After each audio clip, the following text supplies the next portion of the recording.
And this is actually a special training. Instead of mainly hyping you guys about anong pwede nyong makuha sa USANA, today siguro I'll share very little about that and more of how to proceed with the business given the special circumstance we're in right now.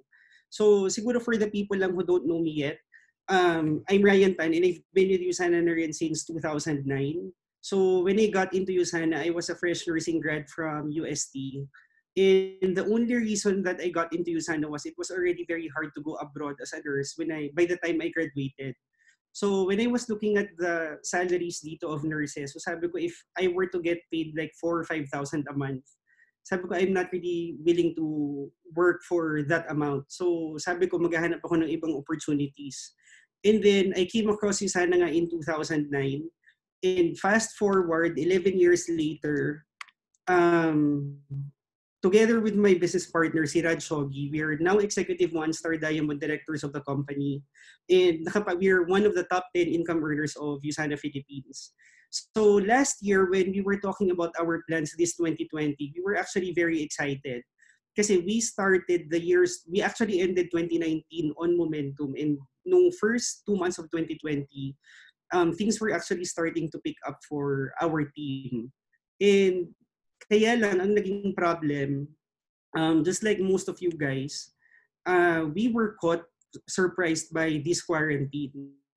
Actually, 2 weeks ago, when we were reading news about the coronavirus in China, in Europe, para siyang out of sight, out of mind, na since wala pa naman sa Philippines, wala pa sa backyard natin, we weren't giving much thought about the virus. And then it caught us in a surprise overnight na all of a sudden naka-quarantine na tayo.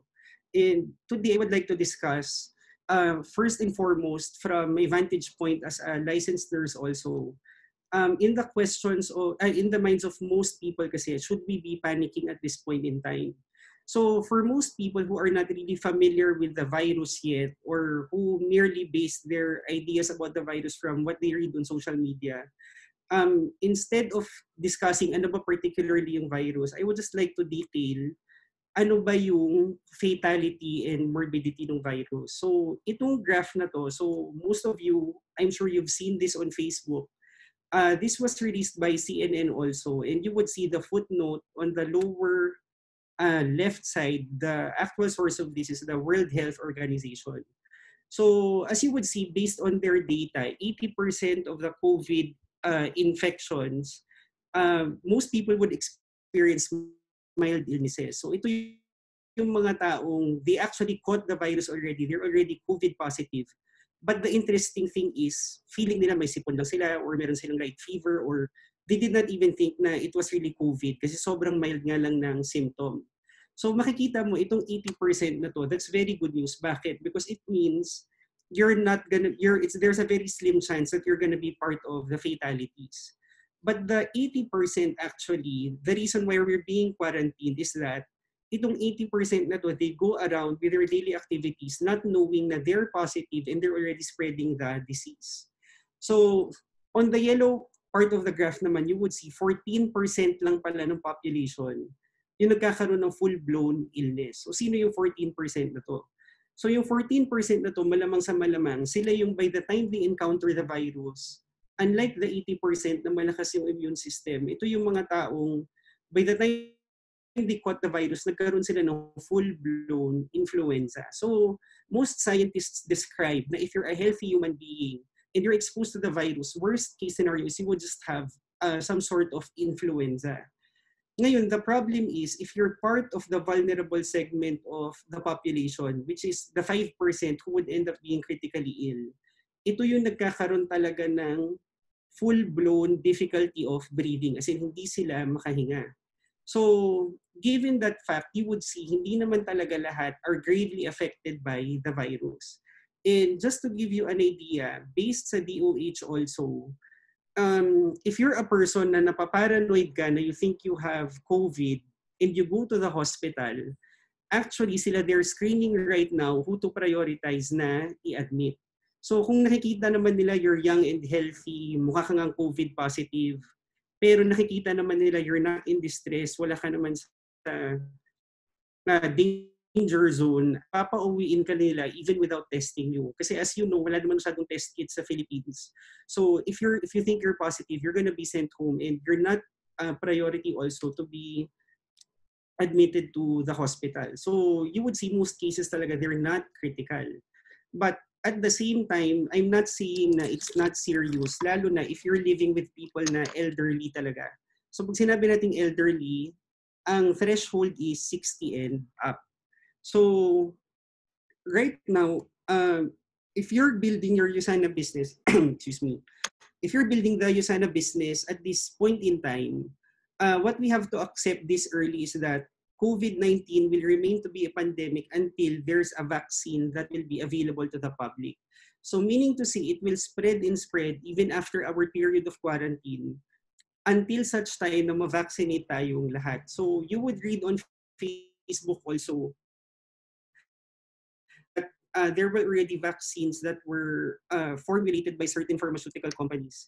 But you have to keep in mind, iba yung na-discover sa lab and iba yung na-test na siya over and over again for public consumption. So I think the fastest vaccine that was ever made was in 18 months. So best estimate na yan. So if they're working on the vaccine now, siguro within the next 6 to 12 months, we really have to adjust when it comes to doing our business. So, ngayon, ang public health, given na hindi mo naman pala mapipigilan yung pag-spread ng disease, what is the DOH and what are the governments globally trying to achieve? So, you would hear this term paulit-ulit sa social media, it's to flatten the curve. So, what do we mean by flattening the curve? So, this is a very simple explanation. So, this is a graph showing the number of daily infections through time. Governments natin right now is to limit the spread of infection. So hindi man siya fully ma-eradicate sa population natin. Ang goal is to slow down the spread. So you would see here, there's a bar showing the capacity of the healthcare system. So you would see the yellow portion, yan yung kapag mabilis yung infection rate sa country natin, na-overwhelm natin ngayon yung hospitals. So there was a post on Facebook showing na there are about 111 million Filipinos, but there are only less than 2,000 ICU beds in the Philippines. So just imagine, kapag sabay-sabay tayo lahat nagkasakit, hindi na tayo kaya i-accommodate ng kahit anong hospital, kahit sobrang dami mo pang perang pangbayad. So ngayon, the goal is mag-spread man siya, maging parang sa purple line lang siya. So yung spread niya is not as fast to a point na ma-overwhelm yung healthcare system natin. So you would read about Italy right now. It's very grave, their situation. Kasi right now, they don't have enough ICUs to accommodate their population. Pero ang silver lining naman natin dito sa Pilipinas, our population is not that old. So ang common mortality in Italy is 81 years old. And they have the oldest population in the entire Europe. Kaya grabe yung affectation nila. But when it comes to the Philippine setting, we don't expect, so long as we follow the quarantine, to end up as worse as Italy. So, ito nga, gaya ng sinishare ng corporate sa online meetings natin, the government really has no choice but to take drastic steps. And as you are all aware, we have a full-blown quarantine today. So ano ba yung realities na nangyayari right now given that yung quarantine naman is not really optional? So ako, I've encountered so many people talaga unexpected weeks ago, they did not foresee this. All of trainings, all these years I've been here, and I'm sure other upliners would be able to relate as well. We always propagate the idea na security. But during those times siguro, no, in normal economic times, para tayong sirang plaka, and I'm not really sure kung nakikinig ba talaga yung point. It has been realized by so many people right now. And as you would see also, I think 98% of the businesses in the Philippines are on a halt, lalo na if you're considered non-essential. So the only businesses allowed to operate right now are groceries, hospitals, and yung public markets. So right now, what are the medical experts recommending? So number one, you would see they strongly recommend frequent hand washing. So that's the single best way to prevent the spread of disease. They also recommend boosting your immune system. So kanina I was watching CNN Philippines and yung CNN International. So ito pa ulit-ulit sila no, you have to boost your immune system. And third is social distancing and quarantine. So again, that's to flatten the curve. So right now, you would see people are more and more receptive about the relevance of the USANA business, being a business run online and it being an essential business. So when I say essential business, ito, I would like to share this picture. Sabi nila, if you're a business person, you can diversify, but at the end of the day, you must have a business that is a boom business or a classic business. So when we say boom business, this is a business that should always have a permanent demand. So kapag meron ibang businesses, it would really suffer. So for example, a fad business like milk tea. So if you own a milk tea shop right now, I don't think the people who are quarantined are ready to go out to buy milk tea. So ibig sabihin siguro in normal economic times your business could boom, but unless you're into health and wellness, you're not really gonna thrive. And luckily, if you're in USANA, you're actually in a classic business. So ito, why do I say that? So number one, ito, people are actively looking for products that may boost their immune system. So I remember the last time I was in Watson's Enterprise, I was surprised, no? Dati makikita mo naman yung mga vitamins, hindi siya pinapansin.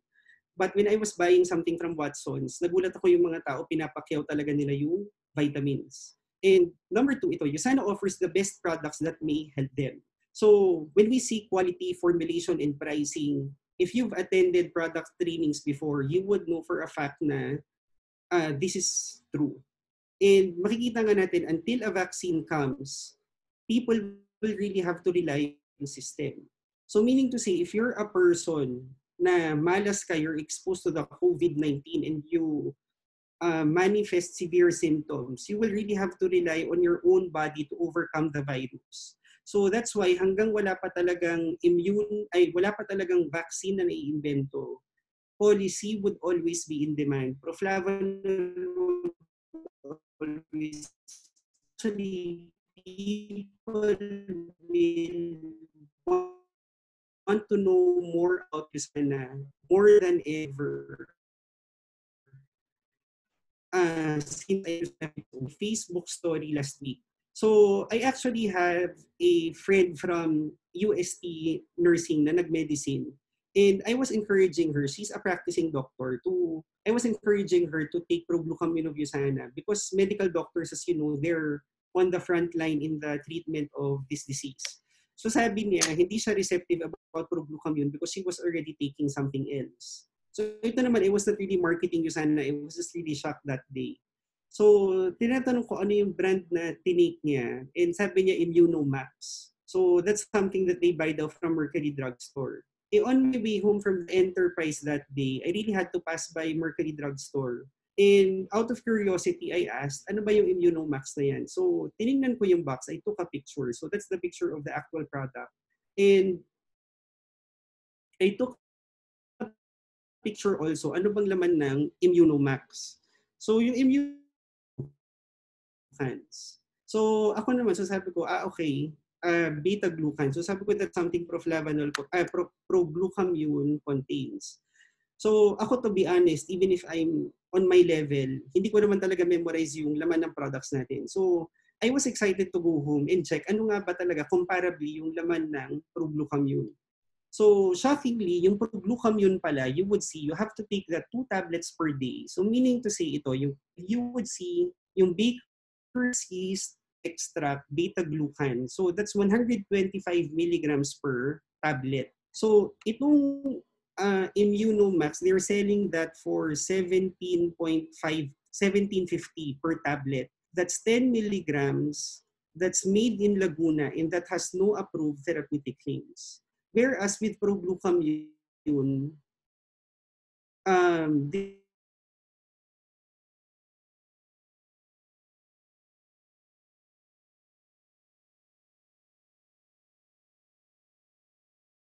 for 56 contains, right now already sold out sa Mercury Drugstore.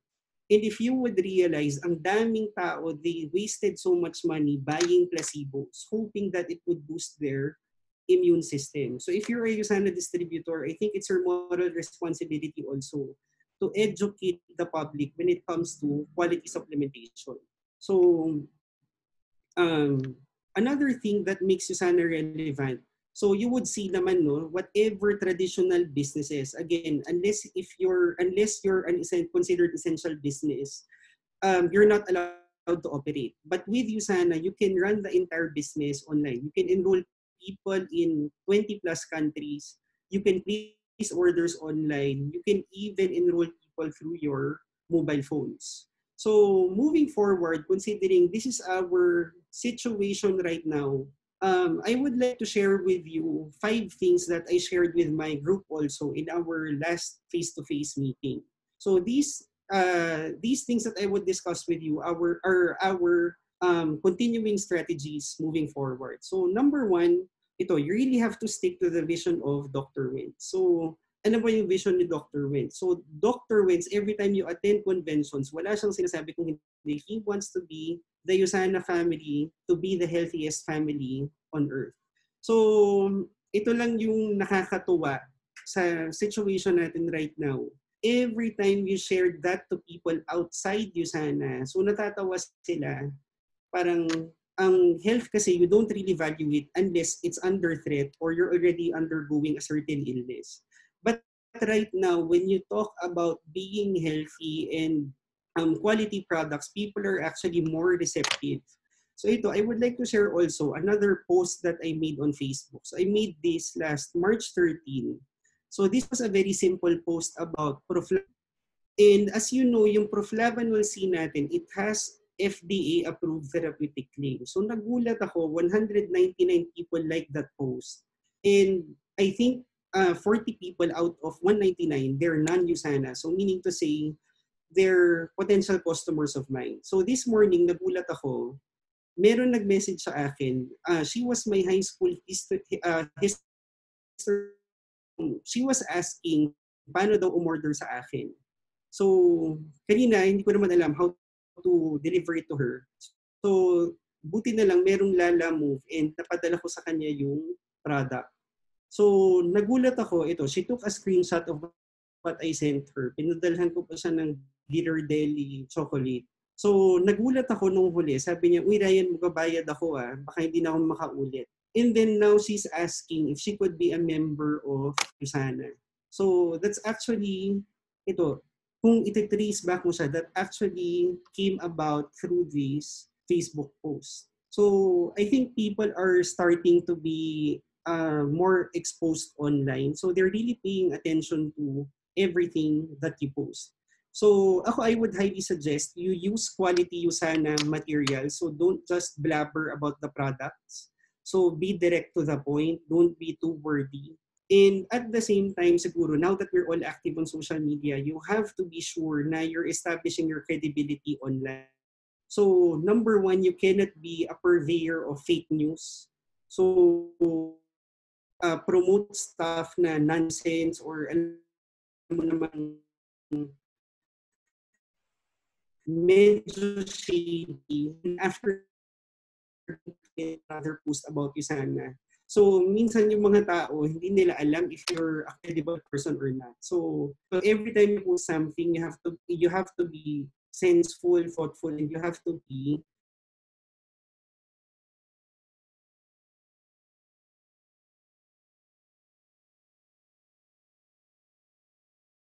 So, I think nothing has changed naman when it comes to the business basic. We had to reach out to talk to people. But considering the situation right now, we have to do it online. So at this point in time, you have to keep in mind we're still building a network of customers and distributors.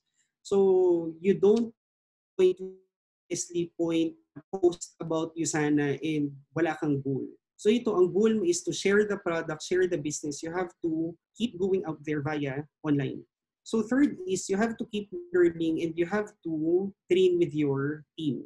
So like what was mentioned by Ma'am Cherry in our Diamonds and Up meeting kanina, I think most of the people listening to me right now, you're also part of your own team trainings. And I think during the duration of this quarantine, all the more na we could maximize our Zoom trainings. And ako, I highly suggest, if you're a new distributor of USANA, if before the quarantine, you really were busy to learn about the business you're part of, I think you could maximize your time right now, lalo na you're not working, to you can maximize your time to actually learn and master the business. So your uplines are very much present online and they're very much willing to teach you. And fourth is, given this quarantine period, I think it's very smart to still continue setting and hitting goals. So it doesn't mean na na-quarantine tayo, wala ka ng goal sa sarili mo or wala ka ng goal na hinahabol. So I think all the more na yung mga prospects, they're just at home. Actually, they're just waiting for you to reach out to them. So you have to have the mindset that business as usual pa rin tayo, pero yung medium lang naman talaga natin yung nagbago. So we're still actually building a network. We're still selling the products of USANA. The only thing is we do it online moving forward. And lastly, ito, whether there's quarantine or not, I think it's timeless that if you're in this type of business, you have to always lead by example.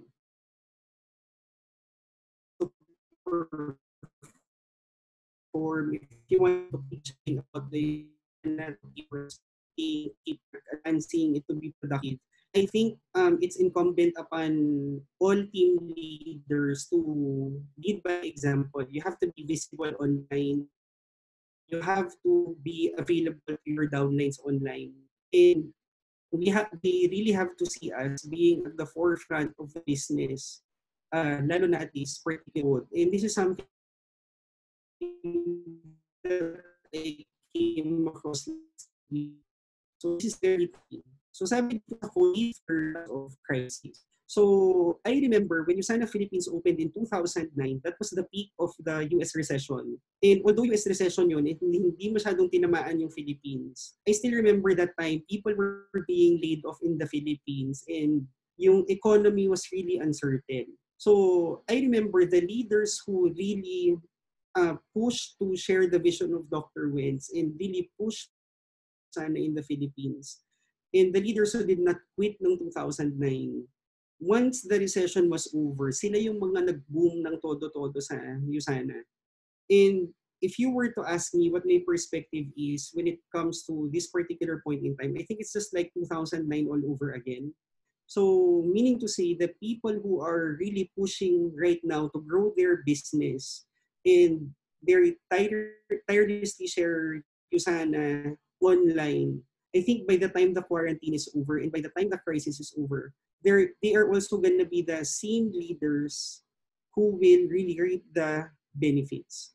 So if you think na you did not take your USANA business seriously before the quarantine, or if you feel na you're a downline who has underperformed all these years,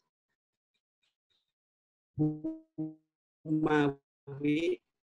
and to really do your thing. So let's keep sharing USANA. So that ends my discussion. Thank you, guys.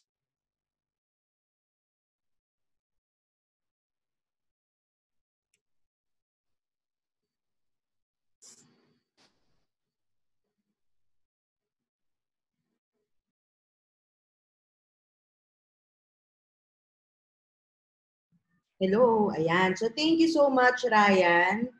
We hope that you have learned a lot during his presentation. So tamang-tama to kick off our first series. So tomorrow, please stay tuned as we have DK naman from Cebu. as he also shares some business online strategies. Don't worry, we will be upgrading our attendees. So nakita naman natin na sobrang gustong-gusto nyo talaga mag-training. And we will be sending the recording, the link to the recording to our Facebook page. So once again, thank you so much, Ryan Tan. So to all of you out there, kindly share this training din ni Ryan sa iba nyo na feeling nyo kailangan nila itong marinig. So maraming salamat po and stay safe, stay at home. And till the next training tomorrow. Bye!